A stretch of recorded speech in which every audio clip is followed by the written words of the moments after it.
Bonsoir à tous, heureux de vous retrouver. Nouvelle édition de la Loi des séries. On est vendredi 18h, tout va très bien. Vous êtes au rendez-vous. Vous le savez, régulièrement, on aime recevoir celles et ceux qui vous accompagnent au quotidien dans vos feuilletons. Et alors, quand en plus ils ont une double actualité, on en est ravis.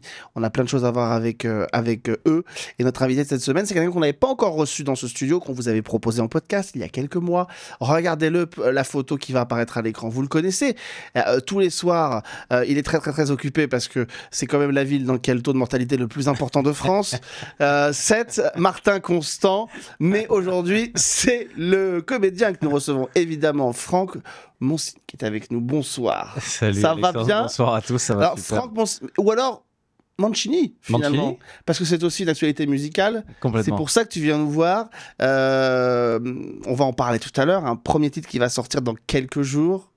Oh, ah, ça y est. Deuxième titre. Deuxième titre, c'est vrai. Il y avait eu un premier titre en même temps quasiment qu'Elisa Esdine l'année dernière. Exactement. Dans la même société. Et je crois qu'on m'a laissé entendre dans la maison dans la maison de production qu'il y en avait un troisième qui allait arriver. Dans le four. Qui est en four. T'es bien renseigné, bravo. Ouais, je me suis renseigné. On en reparle tout à l'heure, évidemment. Martin Constant et Mancini. Ça va, la schizophrénie, tout va bien? On arrive à se séparer? Je suis nombreux. On est nombreux. On va évidemment parler de ce titre, ça nous intéresse. C'est pour ça qu'on t'a fait venir aussi. On va évidemment revenir aussi cette sorte de folle aventure Demain nous appartient, parce que ça t'a ouvert un espace de popularité et de notoriété auprès du public phénoménal. Est-ce que c'est ça qui permet de débloquer d'autres projets derrière? Non, débloquer, non. Ça me donne une certaine popularité, mais pour l'instant, je constate, en tout cas, que tout ce qui est de l'actualité hors télévisuel, hors DNA, il faut gagner un autre public. Le public qui regarde DNA n'est pas forcément le public qui écoute ma musique. Donc il faut que je me constitue, que je me crée encore un nouveau public. Par contre, le public qui va suivre DNA peut être intéressé de se dire, j'ai un pourcentage. Je vais venir voir, tu pars avec un capital de départ qui est quand même sympa. Voilà, sympa. Mais il faut quand même que j'aille gagner mes galons. Ouais, après, il faut se faire respecter quoi, dans le game. Il faut être validé. C'est ça, il faut envoyer des choses qui sont bonnes. Et puis si les gens, ils aiment. Mais ils attendent d'entendre. Ils sont bienveillants en tout cas. C'est ça qui m'aide aussi à sauter le pas. C'est qu'ils se disent oh bah tiens, je m'y attendais pas, mais pourquoi pas? Fais voir, fais entendre. Et ça veut dire qu'on se dit, quand on est musicien et comédien, mais là en l'occurrence musicien pour Mancini, ça veut dire qu'on se dit, je vais pas je vais pas aller à la facilité, je vais pas leur proposer n'importe quoi juste pour dire j'exploite l'image de Franck Monsigny. Non, ce serait dommage. Ouais. Ce serait dommage. Puis c'est pas moi. Puis c'est pas ce que j'ai envie de défendre.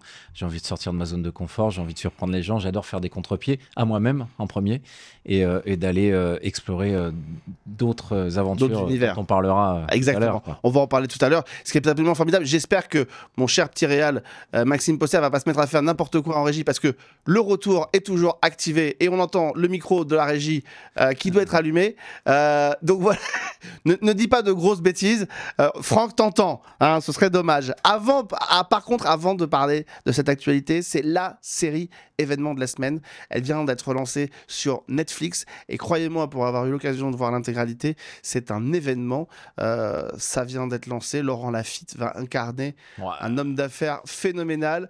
Tapi, mini-série de cet épisode. Voici le teaser de cette série disponible depuis mercredi sur Netflix.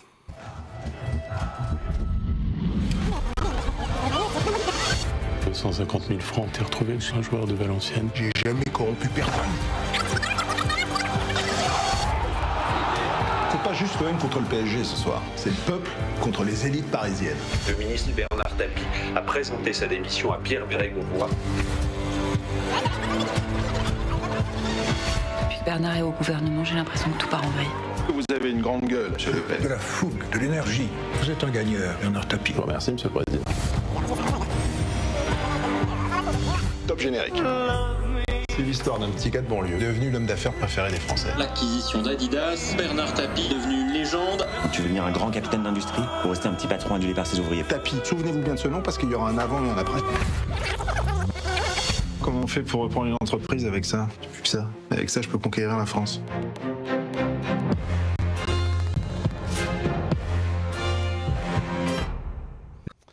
Et ouais, c'est la série événement, je vous le dis, Laurent Lafitte se grime, mais quasiment pas d'ailleurs, en tapis pour jouer cet homme d'affaires redoutable. Ça va être intéressant d'ailleurs de voir, parce que la série va être diffusée à l'international, donc comment les Américains notamment vont découvrir cet homme d'affaires, certainement qu'ils ne le connaissent pas. Netflix leur a permis comme ça de découvrir des affaires, même des affaires parfois criminelles retentissantes, comme je pense à l'affaire Dupont de Ligonnès, qui sont découvertes via un documentaire. Là, la fiction se met au service donc de l'histoire de Tapi, avec cette photo qu'on voit derrière moi, qui est au moment du match. Alors c'est pas le match au MVA, même s'il est mentionné évidemment dans la série. C'est le match face au PSG, un match, un derby avec le PSG, mais il y a aussi toute cette atmosphère du foot. On commence au début de Tapi et on arrive au moment où il arrive en prison. C'est là que la série se termine, après l'affaire au MVA et sa condamnation pour corruption. Mais voilà, c'est ce moment où il est dans les vestiaires. Alors on aura une version fiction de Deschamps, de Saïd, de Boli aussi. Très très grande série, moi j'ai eu la chance évidemment de la découvrir, phénoménal Laurent Lafitte, mais je tiens aussi à souligner le talent incroyable de Joséphine Japy, qui est chargée de jouer Dominique Tapi, et Dieu sait qu'elle en a avalé des couleuvres pendant toutes ces années, ça a été compliqué, et je ne vous dirai pas quoi, mais alors il y a un face-à-face dans un bureau, ça dure 25 minutes dans le dernier épisode de la série, entre Bernard Tapie et un personnage central dans sa vie. C'est un moment qui est incroyable. On se croirait dans Garde à vue de Claude Miller au début des années 80. C'est un petit bijou. Voilà, ça s'appelle Tapi. 7 épisodes disponibles sur Netflix depuis mercredi. Revenons à notre actualité, revenons à Mancini qui est notre invité aujourd'hui pour parler de ce deuxième titre donc qui va sortir. On a une idée de la date ou pas encore? J'attends la confirmation. On est sur du fin septembre. Ouais. Donc dans 5 minutes quoi. Donc peut-être que quand l'émission sortira, on aura la date à vous communiquer, mais peut-être qu'on pourrait s'écouter un petit extrait Avec plaisir. de ce que ça donne. Le titre s'appelle Et puis à moi. C'est toi qui l'as composé, écrit? Pas du tout. Non, c'est JP Manova. Très bien, donc qui était déjà à l'origine du premier titre. À quel moment on kiffe. Exactement. Voici un extrait de ce deuxième titre de Mancini.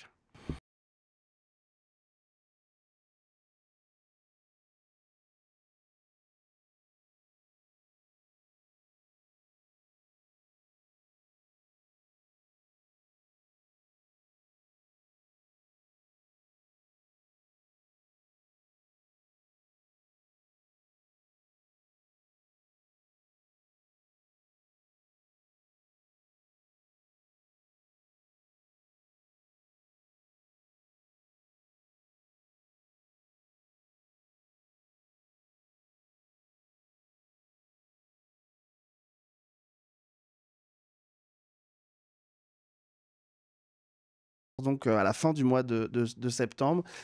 C'est intéressant. Ça me fait un truc, c'est la première fois que je l'entends en extrait. C'est vrai. Ailleurs qu'avec mes partenaires. Ça fait quoi alors? Ça fait bizarre de se dire ça y est, je l'ai fait. Ouais, je suis fier. Ouais. Mais tu sais, il y a une dissociation. Je vois la photo, j'entends le son, et je trouve ça chouette parce que c'est un cheminement.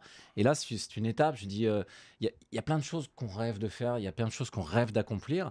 Et puis, on n'a pas toujours le temps, le courage, les idées, les associer pour avancer.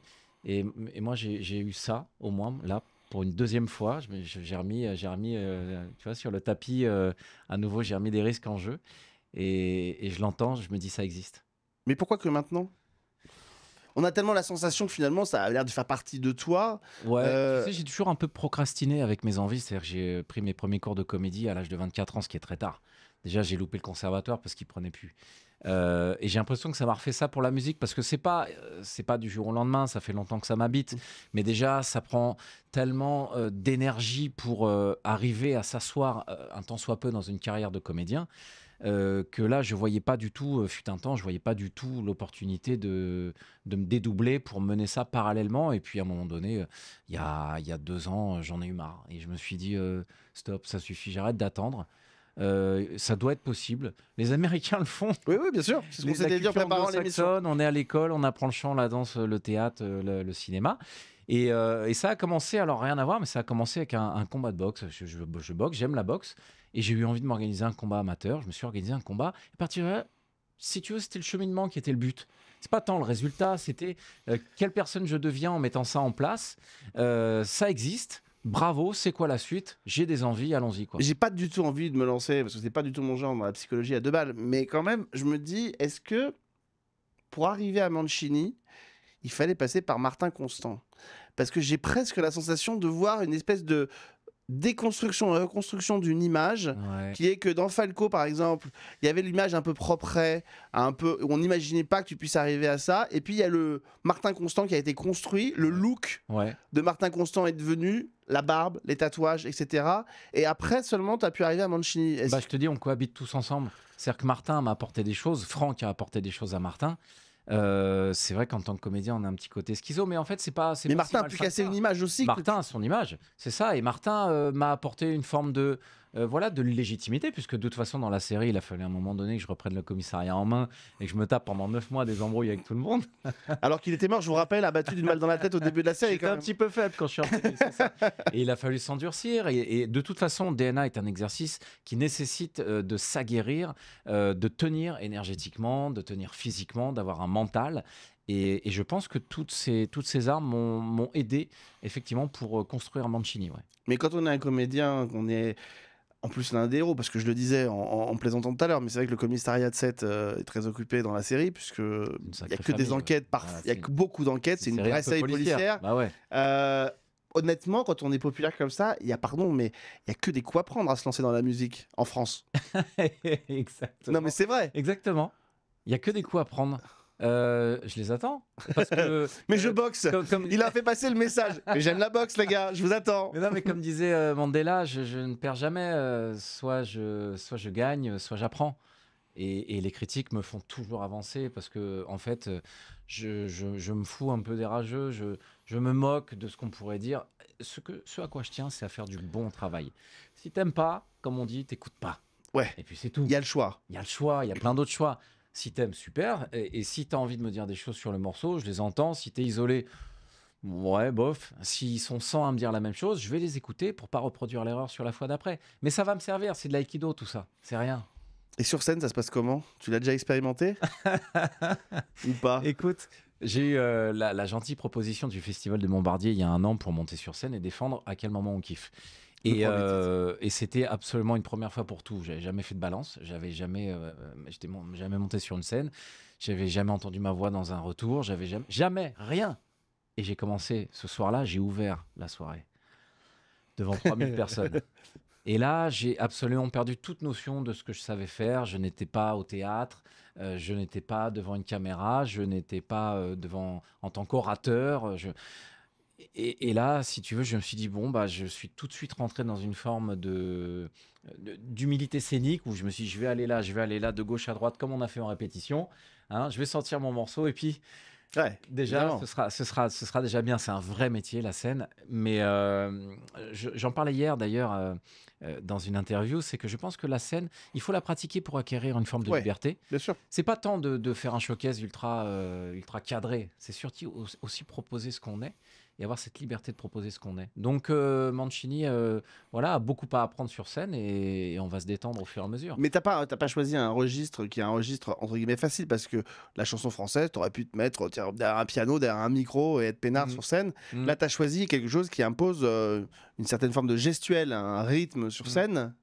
Tu te redécouvres des trucs que tu ne soupçonnais pas sur non, sur pas toi. encore. Ce que je voulais, c'est pouvoir mettre mon son dans ma voiture et bouger la tête.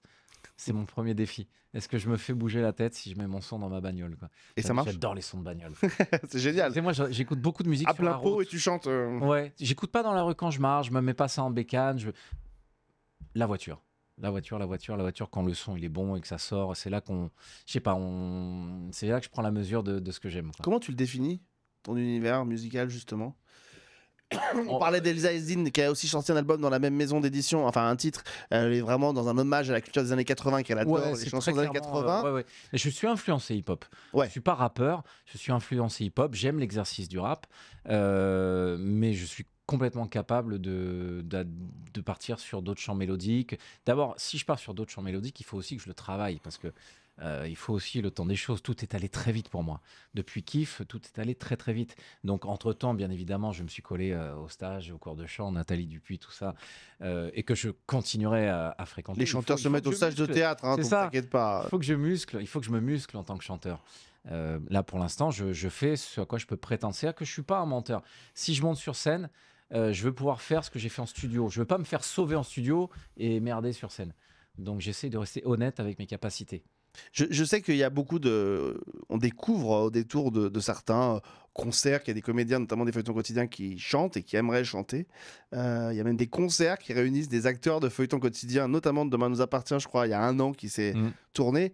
Toi, tu tiens vraiment à séparer, sans renier évidemment Demain nous appartient, dans lequel tu es toujours, mais à séparer ces deux images-là et ne pas surexploiter ce côté comédien de ce feuilleton quotidien qui chante, quoi. Déjà, dans un premier temps, ils m'ont pas proposé, mais c'est normal parce que je faisais pas le poids.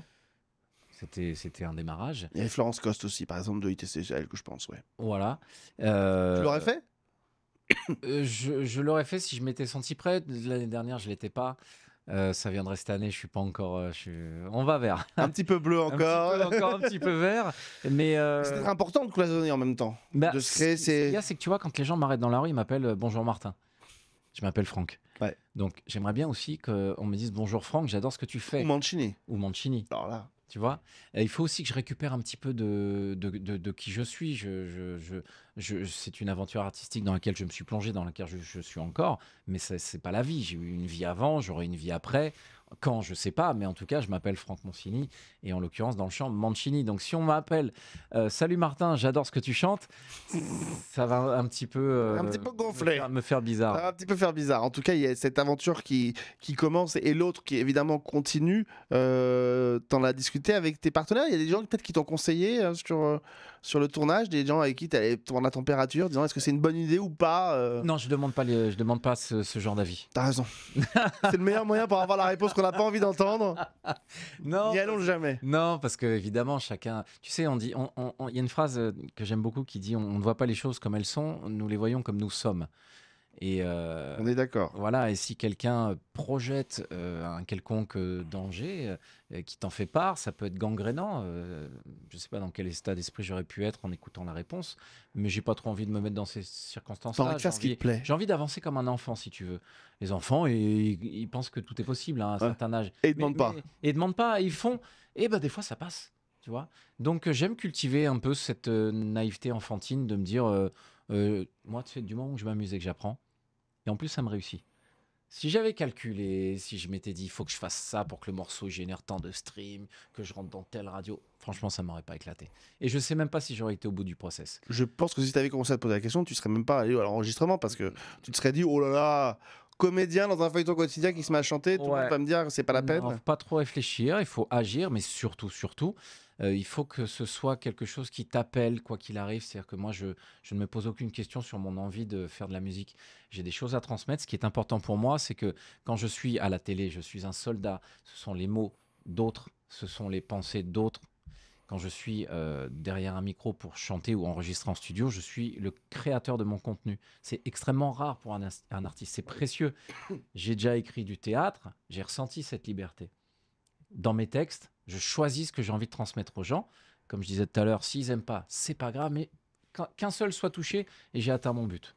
Voilà, parce qu'un artiste, je pense, a une responsabilité de transmission quand même. Et en plus, la musique est faite pour communier. Donc, si ce qu'on dit est important pour nous et que des gens peuvent s'y identifier, et ben voilà, mettons-nous au coude à coude. Si la pensée est belle, transmettons-la, quoi. Après, une balle dans la tête, une explosion qui le plonge dans le coma, un fils caché, une ex-femme qui fait de la pollution à l'arsenic. Une noyade. Ouais. Un fils qui arrive à 30 ans. Une ex-femme qui pollue à l'arsenic dans toute la ville de Sète. Un empoisonnement. Une explosion, évidemment. Ouais. On a toujours cette envie, cette fraîcheur sur le feuilleton quotidien. On sait que c'est un genre qui est tellement particulier et qui demande une telle implication et motivation. Tu l'as toujours après.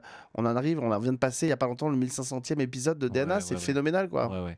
Et peut-être j'ai été dépassé, mais j'étais le 3e à avoir le plus tourné dans DNA après Ingrid Chauvin et Samy Garbi. Donc c'est vraiment costaud. Ouais. La fraîcheur, oui, parce que les journées ne se ressemblent pas. Il y a un mode de fonctionnement établi, oui, qui est toujours le même, parce que on ne peut arriver à construire des épisodes de DNA que d'une certaine façon. Ça, c'est immuable. Voilà. Mais dans ces journées, évidemment, on change de partenaire, on change de séquence, on change de décor, et ça reste très ludique. si tant est qu'on soit pas crevé. Et en plus, on est en couple avec Jennifer Lawrence. Et en plus, on est en couple avec la copine Jen. Non, mais franchement, Jennifer Lawrence, pour ceux qui l'ont toujours suivi dans Julie Lescaut ou dans Une famille formidable, mais quel bonheur et quel vénard. Bah oui, puis elle est aussi gentille qu'elle est jolie. Donc Elle est c'est un bonheur. hyper talentueuse. En même temps, le feuilleton quotidien, je pense à mon copain Benjamin Baroche, qui a été ultra popularisé par son rôle de Tessier dans Ici tout commence. Toi, on connaissait ton visage, mais Diana t'a apporté cette espèce de surpopularité d'un seul coup. Comment on le gère ça quand ça arrive? Alors, on dit déjà quand on est jeune et que ça arrive à 20 ans, c'est pas facile, mais est-ce que on le vit d'une autre manière, avec plus de sagesse, quand Bien on sûr. est un peu plus... Quand c'est arrivé au bon âge, je vais plus me faire gauler par la popularité. Ça me fait pas grand-chose, si ce n'est que c'est toujours des très chouettes ego boosts. Et comme je le disais, ils viennent voir Martin, ils viennent pas voir Franck, parce que Franck, ils le connaissent pas. Personne me connaît intimement. Non. Donc, ils peuvent pas s'attacher à ce que je suis, puisqu'ils ne le connaissent pas. Ils s'attachent à Martin. Donc, s'ils viennent en étant contents de voir Martin, c'est que mon travail leur est parvenu et qu'il leur a plu. Donc, c'est quand même très chouette. Après, que ce soit les bains de foule, c'est toujours un peu compliqué parce que Surtout à 7, c'est compliqué. les gens nous voient plus que nous, on oui. les voit. Donc, eux, ils ont une approche qui est plus détendue, plus audacieuse. Alors que toi, tu vois un inconnu arriver, te claquer une bise. Doucement. Ouais, écartez-vous, madame. Évidemment. On fait attention et c'est important aussi de préserver Oui. son univers Et puis, aussi. Il y a quelque chose où on est proche de passer dans le trop parce que quand on était plus jeune, on n'avait pas d'accès aux stars. On les voyait une fois ou plusieurs fois dans l'année sur des tapis rouges. On les voyait par le biais de la télé. On les voyait de loin, mais on les rêvait, on les fantasmait. Les gens, s'ils pouvaient, ils aimeraient qu'on fasse des lives de notre vie. Mais est-ce qu'ils nous désireraient encore? Après, je sais pas. Il faut cultiver un certain mystère. J'encourage les gens à pas trop vouloir savoir les choses. Aux États-Unis, il y a une chaîne de télé qui s'appelle E, avec un grand E, qui est une chaîne de divertissement, et ils font des programmes de télé-réalité où on suit les stars des feuilletons quotidiens, donc des soaps américains. Ouais. Et donc vous avez toutes ces stars et c'est assez Là, terrifiant. Je suis hors game là. C'est assez terrifiant et ça n'a pas d'intérêt, mais voilà, c'est un peu ça que les gens aimeraient, c'est continuer ce prolongement avec vous jusque dans votre quotidien. Nous, on va vous proposer un prolongement, mais pas dans le quotidien de Franck Monsigny, mais découvrir un petit peu quelques facettes. On le fait régulièrement avec nos invités, on met des photos, Ah, et on voit si des photos vous rappellent quelque chose. On va en D'accord. mettre 3 avec toi. j'adore. Voici la première. Qu'est-ce que ça t'évoque? Oh, Alors, tu n'es pas dessus, évidemment, hein, c'est pas faire offense. J'ai je suis cherché, pas dessus, mais je suis j'ai dedans. pas trouvé. La fille sur le pont. La fille sur le pont, c'est une très belle rencontre. Voilà, j'avais rencontré Patrice Lecomte.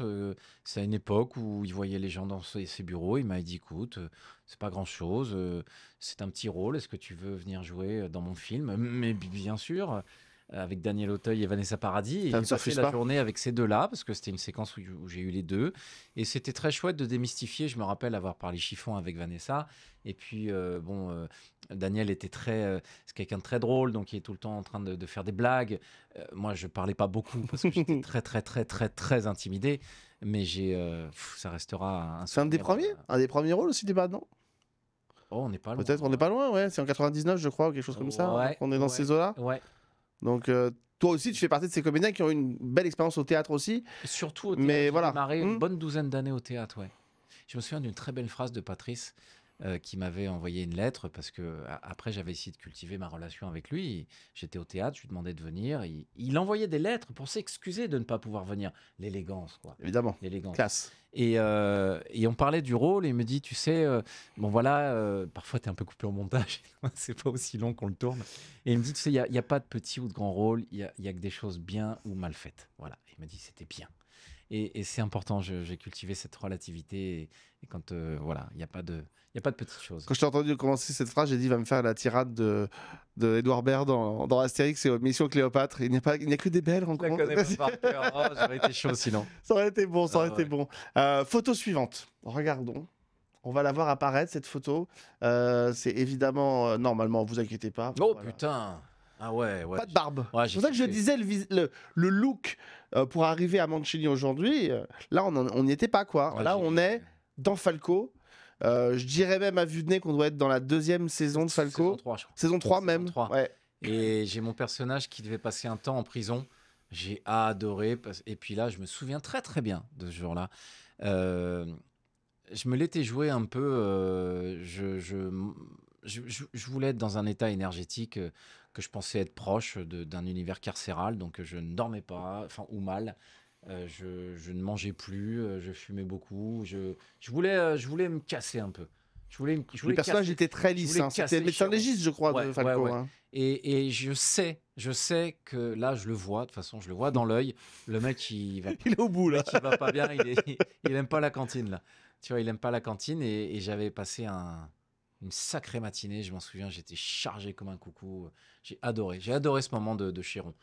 Et je me souviens d'ailleurs, dans DNA, il y a une intrigue qui rappelle fortement l'affaire du pont de Ligonnès. Avec ce type, Renaud, c'est le comédien, qui veut trucider toute sa famille. Ouais. Et sa femme, c'était ta femme dans Falco, Mathilde Le Brequet, c'est ça Mathilde qui était ta femme dans Falco, c'est bien ça, on est d'accord. Ah ouais, ça fait... La rouquine. Ah ouais, la rouquine, évidemment. Et Sagamore Stevenin dans le rôle principal. Et David Keminos, qui ensuite a pris le relais en saison 4. Dans une série qui ne s'appelait plus Falco, mais qui s'appelait Falco. Un truc bizarre. Le personnage n'existe plus. Alors, avant de montrer la dernière photo, qui est un photomontage, on va découvrir peut-être un visage de Franck que les gens ne connaissent pas. Enfin, moi, j'ai découvert, je dois dire, je ne savais pas. Et pourtant, voilà, bien occupé. Regarde, c'est un photomontage. Je pense que tu vas peut-être voir de quoi je parle. Il va arriver ce petit photomontage, normalement. Ah oui. Le doublage. Ah oui. Et pas n'importe qui. Et pas n'importe qui. Enfin, pardon, mais il y a le héros de Undo Stress. Oui, le héros de Jericho. Le héros de Chicago Fire. Downton Abbey. Chicago Fire. Et puis c'est pas des guests à chaque fois, c'est des longs rôles. Non, ça c'est une face cachée. Bah ouais. Je suis allé vers ce métier. Alors vraiment, j'ai accompagné le copain qui voulait. Ça se passe souvent comme ça, ouais. C'est moi qui suis resté et je suis tombé sur. J'ai eu comme ça dans ma vie des parrains. Et mon parrain de doublage était Georges Caudron, voilà, qui nous a la voix de Mulder. La voix de Mulder qui nous a quittés il y a peu. Et il était, je sais pas, son amour pour le doublage était tellement contagieux. C'était une époque où j'avais le temps, il y a des passages comme ça. Et comme je l'ai dit, je suis curieux, je suis resté pour apprendre. Et je suis tellement resté qu'il a fini par me donner confiance et me confier petit à petit. Ça avait commencé, je me rappelle, dans Le Caméléon. Mais oui. Ouais. Et après Six Feet Under, mon premier rôle. Et puis, c'est monté à des Skit Ulrich pour Jericho, Roberto pour Undo Stress pendant 5 ans. Non, ça a été des super aventures. C'est Chicago Fire, il est resté aussi très très longtemps. Et Undo Stress, quand même, le héros de Undo Stress. Que j'ai redoublé pour dans la nouvelle série. Bah ouais. Bah oui, ce que j'allais te dire. Ou pas Next. Ça revient. C'est dingue. Ouais. Et c'est vachement bien. Je le recommande si les gens n'étaient pas au courant. Ou pas Next. Est visible, je sais plus sur quelle plateforme. Ça a été à un moment donné sur Salto avant que ça s'arrête. Voilà, mais en tout cas, je pense que tout ça va arriver. Tout se trouve et c'est vraiment très très chouette, quoi. 15 ans après. Mais c'est dingue quand même qu'on ne connaisse pas cette partie-là. Non. Tu l'as mis de côté volontairement, Pas du tout. Et récemment, une personne qui compte dans le doublage m'a dit mais on met pas assez en avant le doublage, donner envie aux gens aussi parce que le VF avait une mauvaise réputation fut un temps. Mais faites des stories, faites des coms. J'en fais de plus en plus, effectivement. Avant, c'était un peu le travail de l'ombre au sens propre et figuré. Voilà, il y avait des voix françaises et c'était comme ça. Mais on oublie effectivement quel genre d'aventure ça peut être et qui sont derrière les voix, quoi. Vous allez voir, vous ne regarderez plus de ces séries-là de la même façon après que vous découvriez que ce soit votre Martin Constant Mancini préféré. Je repense effectivement à l'un des comédiens aussi d'un Si Grand Soleil, Jérôme Corvillo. Oui. Pareil, fait aussi beaucoup de doublage en étant la voix de Doctor Strange. Et c'est vrai que et Walking Dead, Negan, évidemment. En tout cas, c'est que des rôles positifs. Je vais bichoquer vers la fin de cet échange pour te poser la question parce que finalement, à chaque fois. Franck Mancini, quand on lui pose des rôles, ils sont plutôt gentils, quoi. T'aimerais pas être fondamentalement mauvais à un moment donné? Ah, si un méchant bien écrit, ça peut être très très. C'est un vrai kiff, hein. Ouais, ça serait chouette hein, dans un unitaire ou un film de faire un fumier de premier rang. Appelez-le, parce que il est du bon côté de la barrière depuis des années. Il n'en peut plus d'arrêter tout le monde. Ouais. Non, c'est très chouette. J'aime bien les gens qui sont contrastés, c'est vrai. Puis de toute façon, il n'y a pas de vrais héros. Non. Et quand on peut exploiter un petit peu le dark side, ça fait du bien aussi. Les Américains parlent d'hommes tourmentés en parlant de les héros de Breaking Bad, de Oz ou des Sopranos. Donc voilà, bien c'est. sûr. Après, tu sais, voilà, la télé, ça reste quand même feel good. Hein. Si on veut trouver d'autres cams. C'est vrai qu'à 7, dans DNA, c'est feel good. Hein. 2 lycées qui s'écroulent en 2 ans de temps. Je rappelle quand même que bon, c'est assez tendu. Il fait pas bon d'habiter à 7. En tout cas, pas dans le DNA, parce que dans la vraie vie, c'est quand même une ville super agréable et ça fait toujours plaisir. Avant de terminer, de refermer cette émission, une autre avant-première qu'on va vous proposer. Ça arrive le 26 septembre prochain. Ce sera sur France 2 cette fois-ci. L'équipe du Village Français, c'est-à-dire Frédéric Krivine à la réalisation, à l'écriture, Jean-Philippe Amar à la réalisation et Emmanuel Dossé à la production se sont réunis pour une nouvelle série. Ça s'appelle Infiltré. Thierry Neuvik et Audrey Fleurot se réunissent dans une série dans laquelle une jeune femme se retrouve contrainte par la police d'infiltrer un réseau de trafiquants de drogue qui sévit sur Marseille, et elle va devoir infiltrer donc cette organisation menée par un certain Jésus qui domine un réseau d'enfants isolés sur Marseille qui sont des délinquants et des petites mains pour lui. Voici un petit extrait du premier épisode de Infiltré avec donc Thierry Neuvik et Audrey Fleurot. Au fond, c'est vous l'infiltré idéal. Comment ça? Seul un vrai chimiste peut jouer le rôle d'un chimiste. C'est ce que je viens de comprendre. Oui, non, mais d'accord, mais moi, je suis pas une vraie flic. Hein, vous vous souvenez? La blouse blanche, les éprouvettes. On vous formerait. Aurélie, l'UBH, c'est une saloperie. C'est un fléau, il faut qu'on l'arrête. Oui, bah, trouvez quelqu'un d'autre. Je suis pas la seule chimiste de la police, si? Vous êtes la seule que j'ai sous la main. Vous oubliez cette idée, d'accord? C'est hyper dangereux, c'est pas pour moi. Moi, j'ai une vie, un travail. J'élève seul mon fils, si vous voulez tout savoir. Oui, je sais, oui. Je sais aussi qu'il a 15 ans. Son père est mort d'une overdose de cocaïne. Pensez pas que vous avez un compte à régler avec le trafic de drogue. Voilà pour Infiltrer. 6 épisodes de 52 minutes qui arrivent à la fin du mois de septembre, et je vous recommande évidemment cette série plutôt bien réussie et avec une belle révélation, je trouve, une jeune fille de 14 ans qui s'appelle Charlie Paulet, qui est une comédienne qui monte et qui va jouer à mon avis dans des rôles très importants, qui joue le rôle d'une de ses enfants isolés. Elle s'appelle Maria, tout un programme quand on a un personnage central qui s'appelle Jésus, une petite fille isolée, délinquante, et qui évidemment voue une admiration sans borne, à la limite de l'amour évidemment, pour ce grand mentor. Voilà, la série est très réussie, il y a des vraies découvertes, et surtout vous verrez Audrey Fleurot un peu plus reposée que dans HPI, où c'est vrai qu'elle est assez électron libre dans cette série. Infiltré le 26 sur France 2. On aura l'occasion évidemment d'en reparler. Je rappelle que à peu près à la même époque, c'est le titre de Mancini qui sortira dans les bacs, qu'on revoit derrière nous. Voilà, et puis il y a moi, fin septembre. Et puis il y a moi. On ne l'a pas fait faire un live, mais bon, la prochaine fois, quand il sera vraiment assuré et qu'il reviendra, on l'écoutera. Ça nous a fait vraiment plaisir de pouvoir le découvrir. Je remercie évidemment aussi ta maison d'édition qui nous a permis de faire cette émission et de faire écouter un extrait de ce titre. On mettra évidemment, si la date de sortie est dispo d'ici là, évidemment, on en parlera. En attendant, on le retrouve aussi tous les soirs, peut-être en ce moment un petit peu en stand-by dans... On me retrouvera le temps de diffuser, ce sera du mi-octobre. Du mi-octobre, très bien. Mi-octobre, c'est dans 5 minutes. Un tueur en série, une explosion, une prise d'otage, les trois, mon capitaine. Une petite Jennifer. Une petite Jennifer Loret, évidemment. C'est une belle histoire qui... Faut qu'on se retrouve. Évidemment. Martin Constant, dans Demain nous appartient. En attendant, c'est Mancini. Et puis, il y a moi dans tout ça, le titre qui sort. Merci à tous de nous avoir suivis. Je fais un petit bisou caché. Elle se reconnaîtra à Sandra pour la bise. Et on se retrouve, nous, très très vite. Merci d'être venu. Merci, Alexandre. Je sais que voilà, c'est un marathon en ce moment pour essayer de faire connaître un petit peu cet univers. On était ravis de pouvoir y participer. À bientôt, en tout cas. D'avoir été reçu ici. Merci Maxime à la réalisation, et on se retrouve nous très vite pour un nouveau numéro de la Loi des séries et de votre nouvelle émission Le Club sur VL. Merci à tous, à très vite. Merci.